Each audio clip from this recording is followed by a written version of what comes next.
Hello everyone, আসসালামু আলাইকুম। কেমন আছেন আপনারা সবাই? আশা করি অনেক বেশি ভালো আছেন। ভাবলাম একটা স্মৃতি আর একটা ভিডিও আপনাদের সাথে শেয়ার করি। আশা করি ভিডিওটা আপনাদের অনেক বেশি ভালো লাগবে। যারা নাকি বিদেশে আছেন, মিডল ক্লাস ফ্যামিলি থেকে বিদেশে গেছেন, তারা এই ঘটনাটার সাথে অনেক বেশি নিজেকে মিশিয়ে নিতে পারবেন। তো ভিডিওটা হলো আমার এই মোবাইলের বিষয়ে। তো আশা করি ভিডিওটা আপনাদের ভালো লাগবে। পুরো দেখেন প্লিজ, আমি এই রিকোয়েস্টটা করি, ভিডিওটা পুরো দেখেন, ভালো লাগবে অনেক।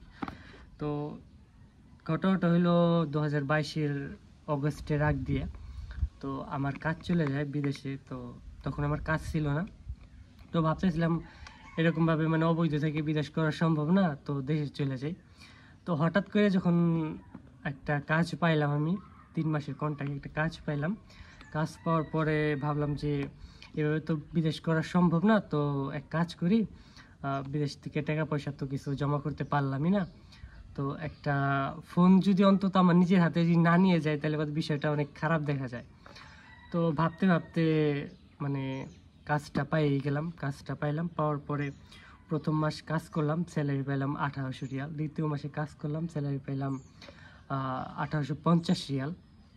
তো 2 মাসের স্যালারি জুগায় দুই বন্ধুরে ফোন দিলাম, আমার আশেপাশেই থাকতো। দুই বন্ধুরে ফোন দিলাম যে আমার তো একটা মানে ইচ্ছা আছে যে আমি একটা ফোন কিনতে চাই। ওরা বললো কী ফোন? তো আমি বললাম আইফোন, আমার এই মডেলটা অনেক পছন্দ। তখন আর কি আইফোন 13 সিরিজটা বের হয়েছে, নতুন নতুন, মানে 2-3 মাস হয়েছে সম্ভবত।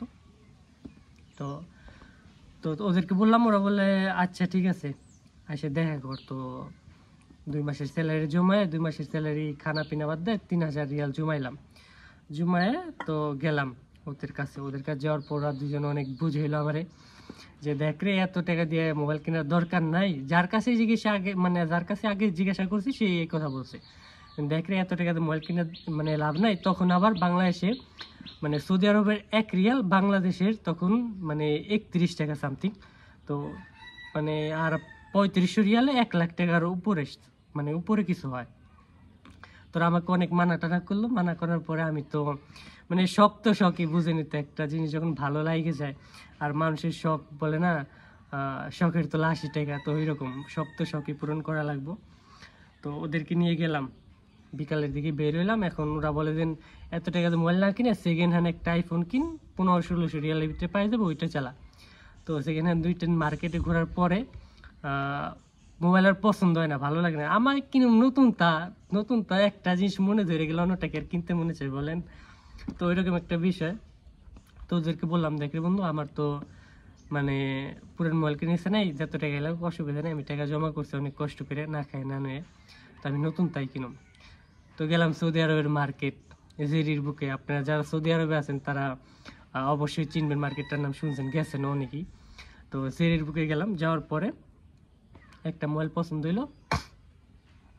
অনেক দামাদামি করার পর, মানে দামাদামি তো না আর কি, মানে ওদের বন্ধুদের সাথে কথাবার্তা বলে এইটা ফাইনাল করলাম, আইফোন 13। ফাইনাল করার পরে মানে কালার পছন্দ করলাম, এইটা মানে ব্লু কালার, যেটা এটা যেটা দেখেন আমি ভিডিও শ্যুট করতেছি।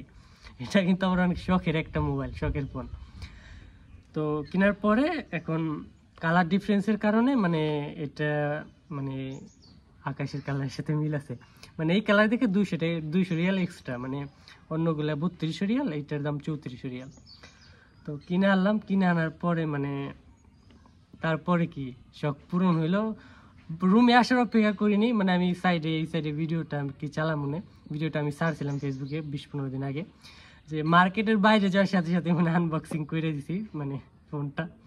তো এটার আমি কিছু জিনিস দেখাই, ভিডিওটা অনেক লম্বা হয়ে গেছে। তারপরে এই পর্যন্ত যারা ভিডিও দেখছেন অবশ্যই একটা কমেন্ট করে জানান, সৌদি আরবের কেউ যদি থেকে থাকেন, সৌদি আরবের কোন জায়গা থেকে ভিডিওটা দেখতেছেন, বা কোন বাংলাদেশ থেকে দেখে থাকলে কোন জেলা থেকে।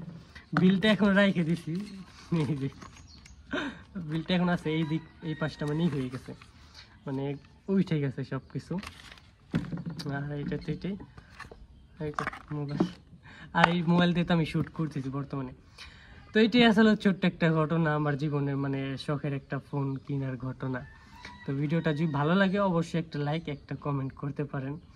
আর আর কি, আপনারা নাকি প্রবাস থেকে দেখতেছেন, সবাইকে তার জীবনের জন্য শুভকামনা। জানি প্রবাস জীবন অনেক কষ্টের, আমি নিজেও 4টা বছর কাটাই আসছি। আর এরকম ভিডিও যদি আপনারা যদি চান, প্রবাস জীবনে অনেক অনেক ঘটনা ঘটে গেছে। এই মোবাইলটা কেনার 3 মাস পরেই মানে মোবাইলটা চুরি হয়ে মানে একটা ছিনতাইয়ের ঘটনা ঘটছিল সৌদি আরব আমার সাথে। ওই ঘটনাটাও যদি জানতে চান অবশ্যই কমেন্ট করে জানাবেন। আর ভালো থাকেন, ভালো রাখেন আপনার চারপাশে। আশা করি ভিডিওটা আপনাদের ভালো লাগছে, আশা করি গুছায় বলতে পারছি। তো আজকের ভিডিও এই পর্যন্ত। ভালো থাকেন, ভালো রাখেন আপনার চারপাশ। ধন্যবাদ ভিডিওটা দেখার জন্য। একটা লাইক একটা কমেন্ট করতে পারেন। আসসালামু আলাইকুম।